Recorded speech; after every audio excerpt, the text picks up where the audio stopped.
Hello and good evening. You're watching AWANI Tonight with me, Hafiz Marzukhi. Prime Minister Datuk Seri Anwar Ibrahim announces the start of diesel subsidy rationalisation. In this initial stage, the scheme would only involve vehicle owners in Peninsular Malaysia. Pagi tadi, Jemaah Menteri telah bersetuju untuk melaksanakan penyasaran subsidi ke atas bahan api. Penyasaran subsidi akan dilaksanakan ini untuk diesel, bahan api diesel, dan kita sedang bincang tindakan-tindakan berikutnya berdasarkan pengalaman kita melaksanakan penyasaran subsidi diesel yang melibatkan pengguna di semenanjung Malaysia dan tidak melibatkan pengguna Sabah dan Sarawak. Bedanya apa? Sabah dan Sarawak menggunakan diesel, hampir setiap keluarga menggunakan diesel untuk kenderaan. Jadi kita menangguhkan sebarang tindakan kerana akan membebankan rakyat terbanyak.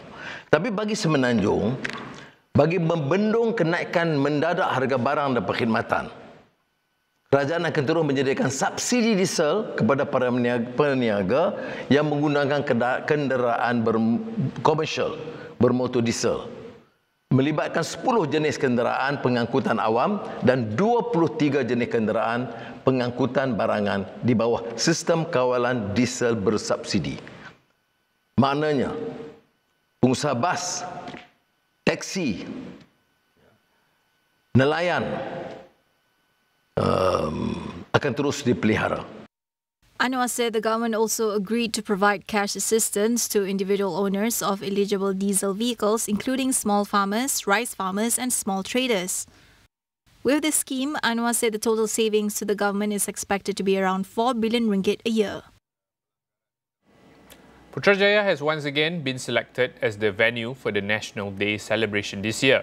Communications Minister Fahmi Fadzil also announced that the Malaysia Day celebration will be held in Sabah.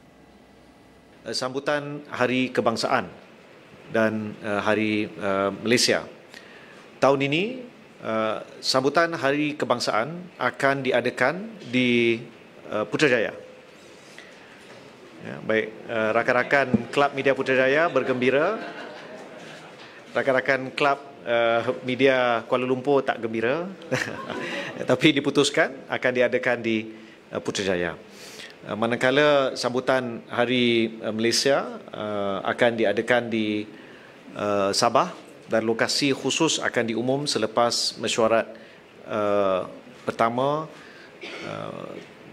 yang akan dipengerusian bersama oleh saya dan Yang Berhormat Datuk Christina Liu, Menteri yang dipertanggungjawabkan bagi pihak Kerajaan Negeri Sabah.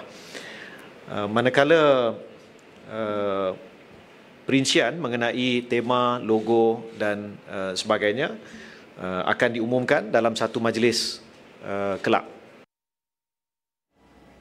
Johor religious authorities will consider demolishing the Madrasah Luqmanul Hakim in Ulu Tiram that was allegedly used to recruit terrorists. State Islamic Religious Affairs Committee Chairman Muhammad Farid Muhammad Khalid says investigations confirmed that the religious school is no longer in operation. Muhammad Farid said he received complaints from the local community that the school, which had been used as a recruitment center by a terrorist organization, was still active. This followed an attack on the Ulu Tiram police station last Friday, where 2 officers were killed and another injured by a man wielding a machete. The Madrasah Luqmanul Hakim was located near the suspect's family home. More than 20 years ago, it had been a meeting point for militant leaders, including Nasir Abbas and Nordin Mat Top, as well as Jemaah Islamiyah co-founders Abu Bakar Bashir and Abdullah Sungkar. Muhammad Farid noted that no new applications for a license to operate the place had been submitted. He added the Johor Islamic Council and police would consider demolishing the religious school for security reasons as a final solution. The Land Office and local government authorities would also conduct their own reviews. The Health Ministry plans to vaccinate nearly 720,000 schoolgirls against the HPV by the end of the 2024 school session. Deputy Health Minister Datuk Lukanisman Awang Sauni says the backlog was caused by a global shortage of HPV vaccines due to the COVID-19 pandemic. Lukanisman said the Health Ministry would step up efforts to vaccinate all female students from the 2021 to 2024 cohorts before they leave school. The government had a supply of 802,000 doses, which was enough for the remaining students listed on their records. Since the program was launched in 2010, 2,561,062 female students have received the HPV vaccine, which helps prevent cervical cancer. We'll go for a short break. Stay with us.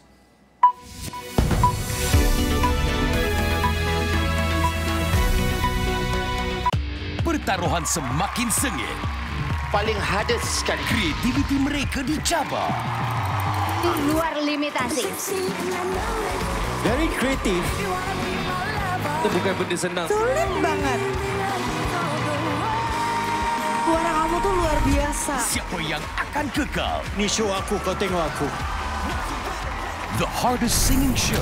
Setiap Ahad 9 malam. Siaran langsung di Astro dan Astro Go. Seterusnya, peminjam Perbadanan Tabung Pendidikan Tinggi Nasional atau PTPTN digesa merebut peluang insentif diskaun bayaran balik pinjaman. Fenomena equinox menjadikan bumi dan matahari berada pada jarak paling dekat dalam sistem solar. Malaysia berjaya membanteras jenayah berkaitan dadah bernilai 990 juta ringgit sejak 2019. Jangan meletakkan harapan tinggi berhubung soal mencari jawapan pesawat Malaysia Airlines MH370 yang hilang 10 tahun lepas. Di dalam setiap berita yang dibawa, konteks amat penting. Cara kita mendapat berita kian berubah. Melalui media sosial maupun saluran digital yang lain serta kaca TV. Kami sentiasa membawakan yang tergempar dan terkini. Kita buat sesuatu yang berbeza. Berteraskan acuan verifikasi yang diamalkan supaya setiap fakta adalah sahih. Daripada analisis pelbagai sudut yang mendalam, laporan-laporan khas dan perbincangan yang membina negara. Inklusif, suara rakyat kami ajukan. Keseimbangan persepsi kami pastikan. Kerana setiap cerita mempunyai impak yang tersendiri dan perlu dibawa dengan penelitian yang terperinci. Pastikan Astro AWANI menjadi pilihan anda tidak kira di mana sahaja anda berada. Saluran berita paling dipercayai di Malaysia.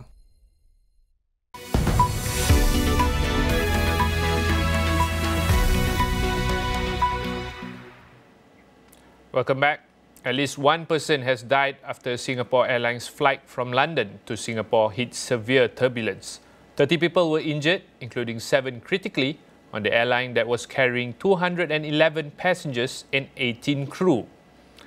Thai airport official confirmed the death of the 73-year-old British man, with the cause of death likely being a heart attack.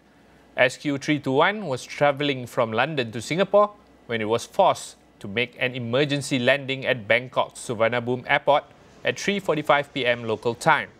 Singapore's Transport Safety Investigation Bureau, or TSIB, an arm of the Transport Ministry, is opening an investigation into the cause of the incident.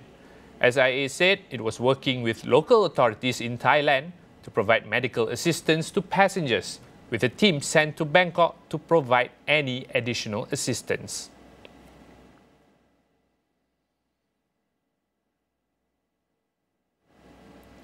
Funeral ceremonies have begun for Iranian President Ebrahim Raisi and 7 others who were killed in a helicopter crash. Funeral prayers and a procession were held today in the northwestern city of Tabriz, in a mountainous region where the helicopter crashed on Sunday. Thousands of people took to the streets to pay their last respects. Later in the day, the bodies of the victims were taken to the holy city of Qom before travelling to the capital, Tehran. Iran has declared 5 days of mourning after the deaths were confirmed, with a funeral to take place later this week, while elections are due to be held on June 28th to choose a new president for the country. The cause of the helicopter crash remains unclear, but Russia, a close ally of Tehran, has offered to help with the investigation.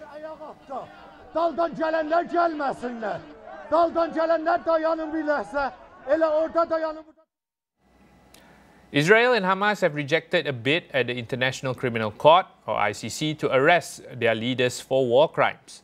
Israeli Prime Minister Benjamin Netanyahu condemned the request, calling it an absurd and false order. ICC prosecutor Karim Khan had sought arrest warrants for Netanyahu and Hamas leader Yahya Sinwar for alleged war crimes in the Gaza conflict.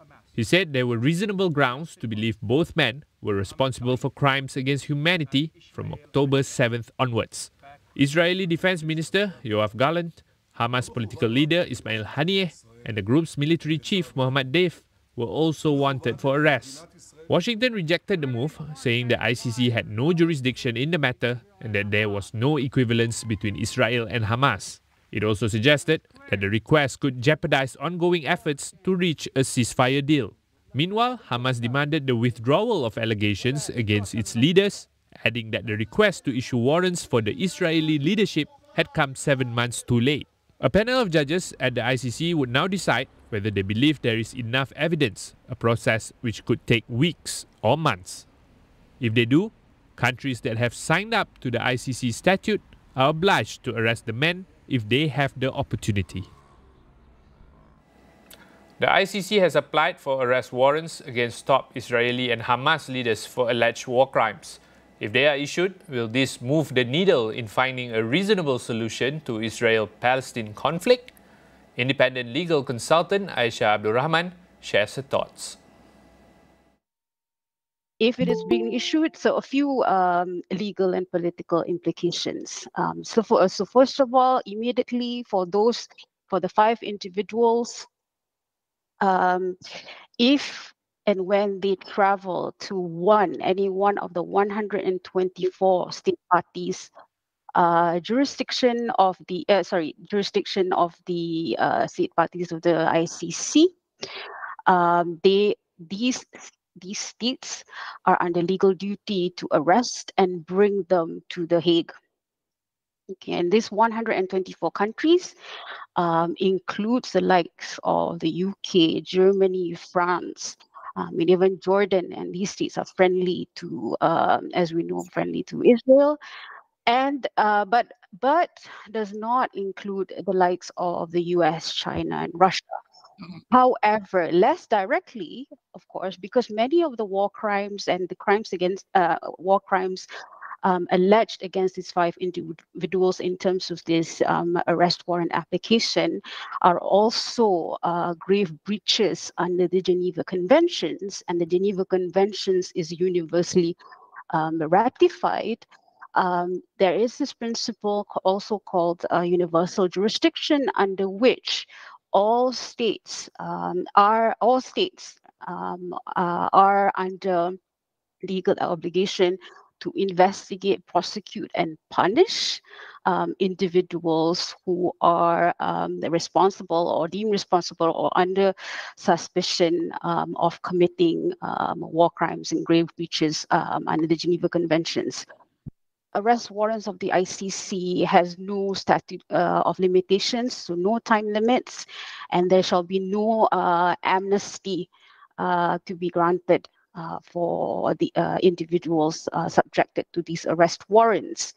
So in that sense, these arrest warrants, once issued, would be for life. It has been described that the world will shrink for the likes of Netanyahu and Gallant. And of course, this brings political costs, not just to these 2 individuals, but also the states that it represents, the states who are friendly to Israel, and the leaders the leaders of these states who are friendly to Israel. And this, of course, puts political pressure, puts many other individuals and states on a higher legal exposure, so to speak. And of course, the hope is, of course, this will bring even more pressure when it comes to the political solutions, whether to end the conflict itself or whether we talk about in terms of the 2-state solution. And of course, immediately in terms of ending military aid and support and so forth that fuels this conflict. That wraps up this edition of AWANI Tonight. I'm Hafiz Marzukhi. Thanks for watching and good night.